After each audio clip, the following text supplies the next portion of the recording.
Okay then. um, not the way you want to end a win streak. You don't want to lose at home, and you certainly don't want to lose to a team like the Chicago Bulls that hasn't been playing good basketball recently and isn't a particularly good team anyways. Really, it's just the Celtics have been so impressive the past week and a half, and then to come down to earth with this type of performance against this type of team at home is really discouraging. Uh, I know that they didn't have Kemba Walker or Robert Williams or Evan Fournier or Marcus Smart, and that's a lot to be without. That's four really big players in terms of what you want to do and what you want to be. But still, the fact remained that Jaylen Brown and Jason Tatum were out on the court, and that should be enough to beat a team like the Chicago Bulls, who were missing a key player of their own, their best player in Zach LaVine.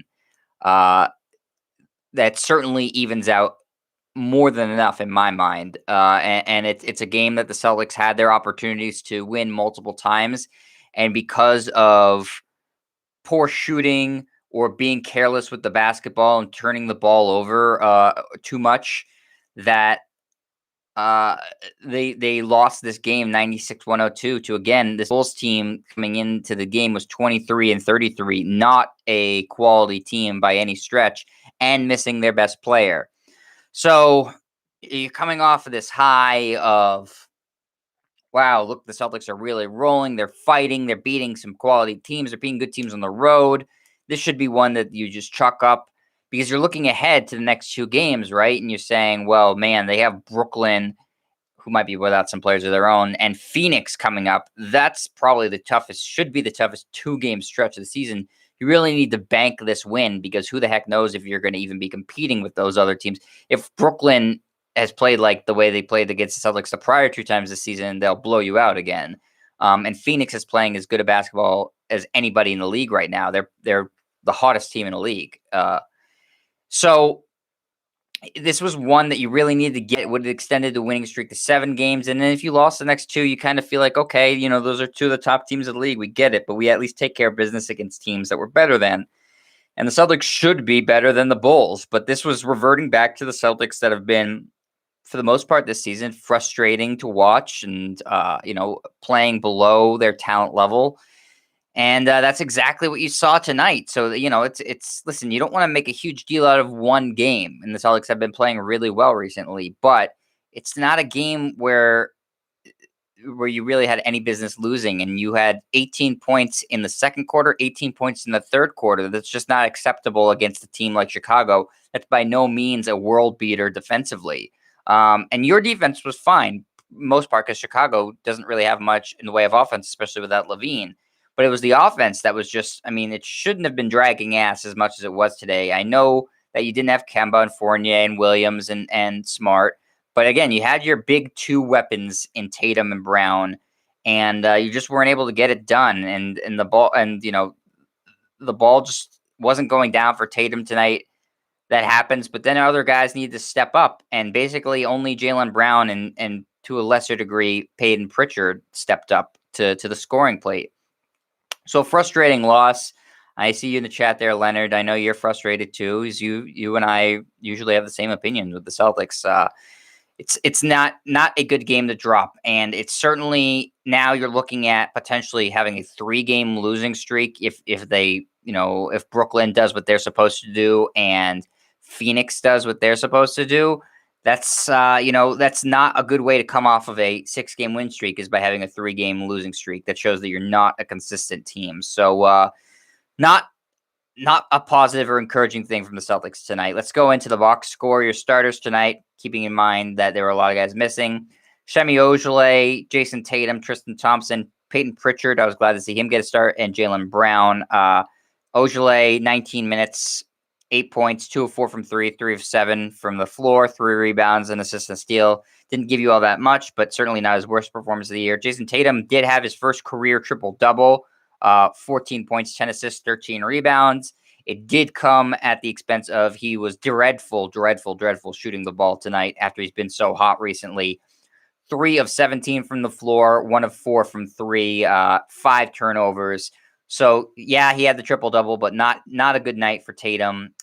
Between the turnovers and the poor shooting, that happens occasionally, especially when he's been busting his ass and playing mega minutes the past couple week and a half.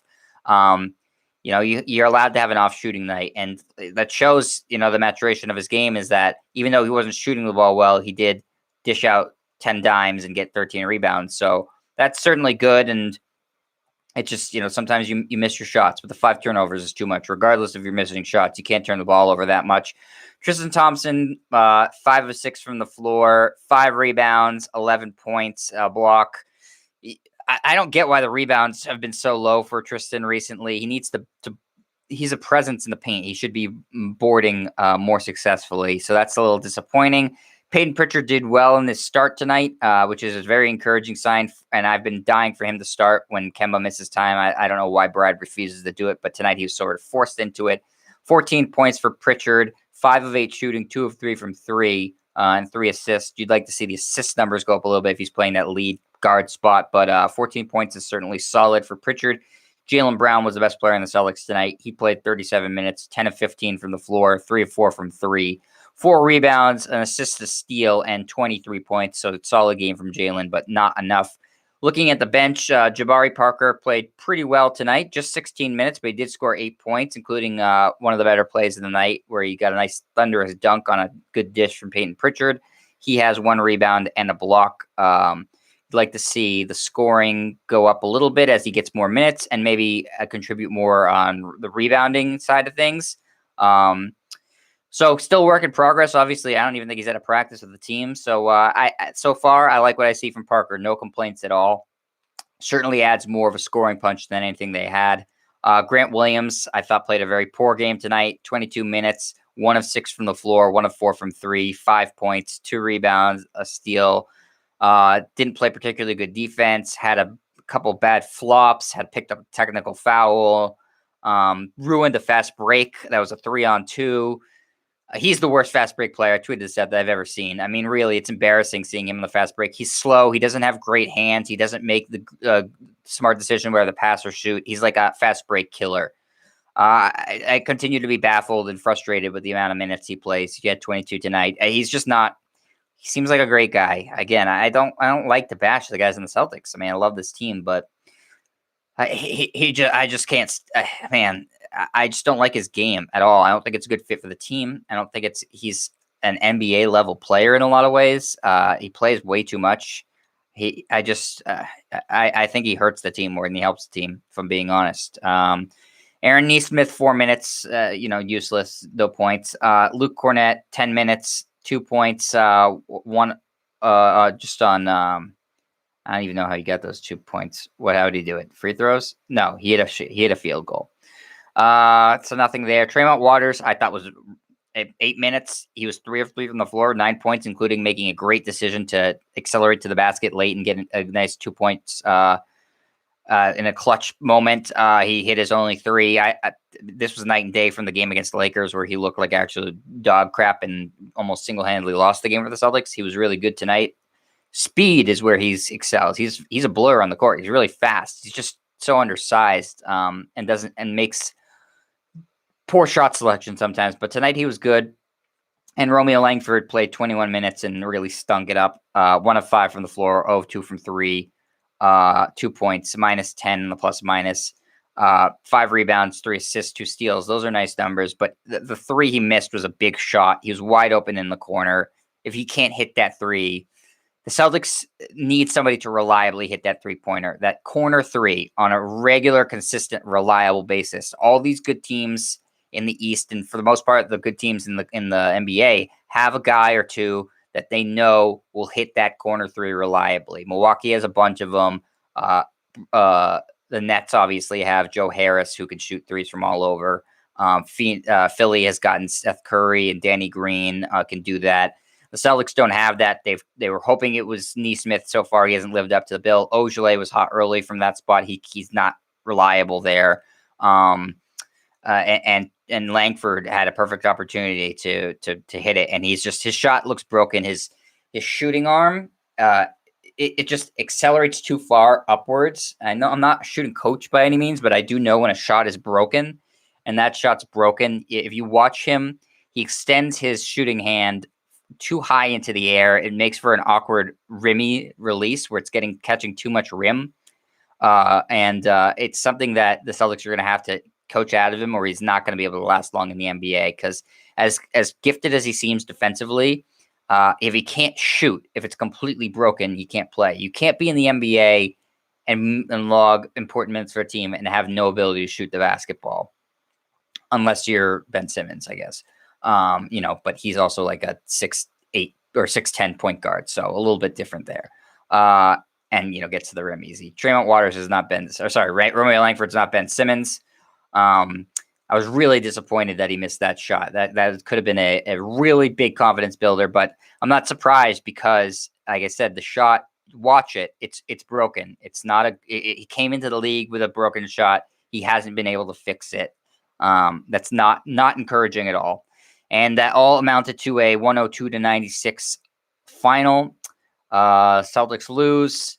And as I mentioned at the top of the show, it only gets tougher from here on out the next couple of days as they play a really, really difficult 2-game stretch here where they have to face the Suns on Thursday.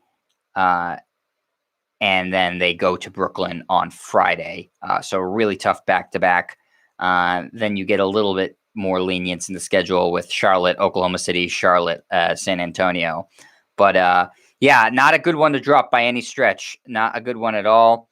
I see you in the chat, Glenn Caesar. How you doing, bud? Nice to see you. Thank you for dropping in. Thanks for everybody who always drops in, whether you watch live or after the fact. I always appreciate you. But yeah, so tough loss for the Celtics. Bad way to end the winning streak. Poor performance overall from the team. Definitely disappointing. Certainly the broadcast. Also, I can't finish the show without talking about that. It's just Brian Scalabrine cannot be asked to do play-by-play. I don't know if anybody watched the local broadcast like me. Play-by-play is a lot more difficult to do than it sounds. You have to paint a picture with your words instead of just saying everything that happens. Jason Tatum dribbles to the right. Jason Tatum shoots a shot. It misses. Here's the rebound for somebody. It's not that. And Brian Scalabrine I think he's fine as a color guy. He's not amazing, but he's certainly good enough. And Danny Ainge was good on color tonight, but he also did, before he was on the Celtics own GM, he did TNT, so that's not surprising. But Scal is terrible at play-by-play. I mean, it's not surprising that he was a player. He's not a trained broadcaster, but they can't have him do it again. It's brutal to listen to. Brutal loss, brutal broadcast, and here we are. Here we are with another disappointing Celtics game after I thought they had got this sort of stuff out of their system. But let's see if they can surprise us with a win against either the Suns or Brooklyn. Either way, if they were to get a win, split that series, it would be very impressive. So let's see what happens. I'll be back on Thursday for the game against the Suns, Chris Paul and Devin Booker and company. We'll see how that goes. We'll see if any of those guys who missed today are back for that game, and I will talk to you then. Thanks for watching. See you, everybody.